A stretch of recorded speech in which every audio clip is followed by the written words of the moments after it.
We are talking to Guy Wolstencroft, who is from IOM Hearing Solutions, and he, I mentioned, is going to be an extreme fundraiser. I think that's a fair way to describe him. Guy, welcome back Great to the afternoon. studio. Hello. It's been Lovely a to see little you again. while, actually, since we've seen you. It's nice to see you all. What are you going to be doing then this year? I am riding the whole of the Tour de France route, so 3,460 kilometres, every gruelling one of them, over 54,000 metres, 21 stages, and doing it just 24 hours before the pros. So we do the same tour as the pros do, but 24 hours before, and I'm just praying that they don't overtake me. I can't get beaten by 24 hours. I'll never live it down. I mean, there's one question that springs to mind, and it's just why? Oh, because it's there. You enjoy things that are hard. I don't want to do anything that's sort of bland and boring. I've got one opportunity in my life to do this, so I'm blessed to get picked to do it. So, to be in there, I didn't say so. France is a gorgeous country. It's the most historic, it's the most famous cycle race in the world, the toughest, most hardest endurance event, and I'm going to be doing it. Cannot wait. So excited. But you just said yourself there, it is the toughest endurance race. I mean, these athletes are often described as being almost like superhuman because they train for years to do this. What was the selection process like for you then? I mean, how do you end up being able to do this? Well, I enjoy doing events like this. I like riding my bike, and it's the pinnacle. It doesn't get any bigger, doesn't get any longer, it doesn't really get any harder. So if we're looking at things, I'd love to be able to get on it. And I saw an opportunity to enter and get an opportunity to be one of 21 amateurs to ride it. So applied early in the summer and somehow fluked it, got through, and that'll be me starting in June. Oh gosh, was it something out of the blue, or is it a challenge you've always harboured at the back of your mind? Have you always thought, you know what, that would be a real... I think anyone that rides a bike would like to do possibly a big challenge. It wasn't really on the back of my mind because I never thought there'd be an opportunity to do it. And I've done other events in the past, and then when this came, I wanted to do something that was really, really going to test me, that put me totally out of my comfort zone, because that's when you start living. That's when you make the most exciting things. That's what life's about, the most memorable things that you can do. So I looked at some other things. I looked at the Marathon des Sables, which is like 5 days running through the desert. The trouble is, I don't really like running. I don't have Mediterranean skin. I'd get frazzled over there. My body's not in I've got loads of injuries and I'll struggle with that, but I thought, might give it a go. And then I saw this opportunity for the bike ride, and that was it. I've just got to get on that. I'll do everything I can to get on it, and thankfully I got picked. We'll talk about the money that you're raising and what it's going towards in just a moment, but I want to know how much Lycra you got for Christmas. An embarrassing large amount of it. I think I look fantastic in it, but no one else does, especially my children. The training, though, must be so intense because it's not just the physical nature of what you're doing, it's also kind of a psychological challenge, this, isn't it? The psychological one, for me, that's the easiest bit because no one's forcing me into doing this. It's something I want to do. So no one can ride it for me. No one can get the finishing medal for me. It's just all down to me. So that to me is a simple and easy bit.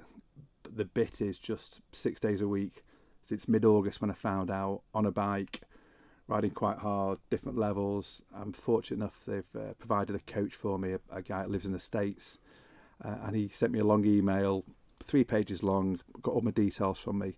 And all I saw it flashed out, he said, "You're just too big, you've got to lose weight." So I'm like, oh, okay. So that's a challenge at the moment. But yeah, the riding bit is, I say, on a bike 6 days a week. I'm enjoying it. I don't think my backside is as much as I am. I was just going to say, never mind a coach. I'd want a big padded seat. Is everything else is okay. Yeah. So what are you raising money for then? So fortunate enough is that over the years with other events, I've never raised money before, and this is a new one for me, and it's a challenge. And the events I've done in the past, I've never felt comfortable by going up to someone and saying, "Look, I'm going to do something I want to do. Can you please give me £10 towards it?" So that's when I came up with the idea about raising the blood and fancy sharing a pint, which was great because it's tangible. You do something really good about it. And I was fortunate enough that it exploded, and we've got over 12,000 people that have donated now. Just remind us again what that actually was, the fancy sharing a pint. The first event I did was a mountain marathon, And rather than sort of asking money, so I just wasn't really comfortable about doing that, I came up with this idea. Well, if I get people to donate a pint of blood to the blood donation services, that's a bit unique, quite nice to do, quite rewarding, and the people that want that blood are desperate for it because they've either just given birth, they've been in an accident, or most people have had cancer. That's where most of the blood goes to, and only 4% of the population do it. And I just think, why? You've got it. Your blood's designed to go around. So we started pushing that, learning a lot more about it, and it was quite a nice way because to promote it and push for that. And fortunate enough, people got behind it, and once we're in the system, they donate again. So we did that for a few years, and then I started to look at providing to help people who've got blood cancers to get on the register that there might be a match for them. So we did that, and that was the Bone Idol campaign. So I did the Sweat and Tears, and you become the idol by getting your name on the register. And that was with a charity called DKMS. Wonderful people.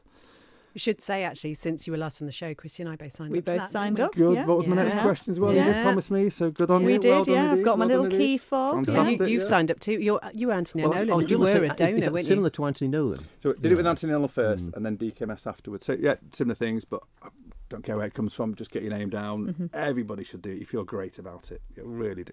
But with this one, the amount of money that's being raised collectively for this, and first of all, let us know what it's for, but it's an enormous amount that you're trying to achieve here, isn't it? Well, it'll make an enormous impact. Mm-hmm. So it's £1 million that we're going to raise, and this is for Cure Leukaemia, and they've got this trial acceleration programme, just incredible. So it's headed up by a professor based in Birmingham, and I've been fortunate enough that I've met some really inspiring people over the years. This guy blows everybody else out of the water. He saves people's lives. People are desperately clinging on to their life. He makes them live a normal life. He's saving hundreds of people's lives in the UK, and the knowledge, the expertise, what he's doing will save thousands of people's lives across the planet. And we're helping him with this trial, so every penny's going towards that. And so the people that are looking at ceiling, they've got the family around and they're desperate to be able to live, we're going to be helping them. So however hard it is for me to get over a mountain, I'm thinking, I'm a bit tired at the moment. Anybody in that bed will swap place with me. So I've got the easy bit to do. So how much personally are you trying to raise? Over £30,000. And how's it going so far? I've got 280. Okay. So we've just started. Okay. So I've got £29,720 to go. Not So much. nearly It's okay. there. It's okay. I saw the Just Giving stat. I'm not quite at 1% yet, so great way to go.